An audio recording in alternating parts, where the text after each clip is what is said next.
Car party కథ అంతా కోర్టులు జైళ్ళ చుట్టుంగానే నడుతున్నది కదా. ఓ కేసు కాకపోతే ఇంకో కేసు ముచ్చటతోటి మోసమర్రకుంట అవుతున్నది కారు పాటోళ్లకు. అయితే చాలా కేసుల్లా వీళ్ళ మీద సర్కారోళ్ళు ఏరేటోళ్ళు కేసులు పెట్టిందని కోర్టుకు పోయిన కారు పాటోళ్ళు ఇప్పుడు ఏరేటోళ్ళ మీద కేసేసి పెద్ద కోర్టుకు పోయినరు. అగ్గో గా ముచ్చట మీద ఇప్పుడు మస్తుగా నడుతున్నది చర్చ. మరి గా కేసు ఏందో ఎవల మిన్నో అనేది గీ ముచ్చట చూసి పురాగరుసుకొని రాపోండి.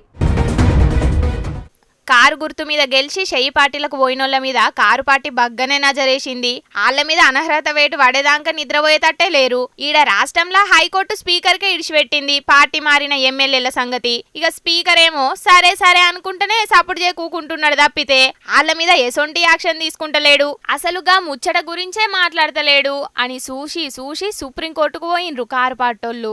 పార్టీ ఫిరాయింపులు చేసిన 10 మంది ఎమ్మెల్యేలను ఎంబటే అనర్హులని తీర్పియాలి అని పిటిషన్ వేసిండ్రు. ఇక మరి హైకోర్టు చెప్పినట్టే సుప్రీంకోర్టు చెప్పుద్దో లేకపోతే ఏ తీర్పు ఇస్తుందో గానీ గీ పిటిషన్ల మీదనైతే వచ్చే వారం విచారణ అవుతుందట.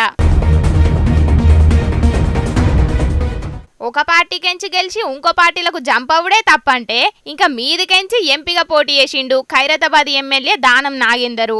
ఇంకా తతిమోళ్ళు కూడా ఒక్కొక్క బారి ఒక్కొక్కరు షెరికైనరు చెయ్యి పార్టీలా. వాళ్ళ మీద ఫిర్యాదు ఇచ్చి 9 నెలలు దాటినా గాని ఇప్పటిదాకా స్పీకరు ఏం మాట్లాడకపోవడైతే చిత్రమే అని కారు పాటోళ్ళు అంటుంటే మీరు నేర్పిన విద్యయే నీరజాక్ష గపట్ల చెయ్యి పార్టీకెంచి కారు పార్టీలకు గుంజుకున్నప్పుడు అనిపించలేదా ఫిరాయింపులని అని గరమైతున్నారు చెయ్యి పాటోళ్ళు. వీళ్ళు వాళ్ళ పార్టీల షెరికైనా వాళ్ళు వీళ్ళ పార్టీల షెరికైనా వాళ్ళు రాజకీయ లీడర్లే, వాళ్ళు చేసేది రాజకీయమే, వాళ్ళకు కావాల్సింది పదవులే అని జనాలు యాదుంచుకుంటే మంచిది అని అనవట్టిండ్రు గీ ముచ్చటెరకైన రాజకీయ మేధావులు.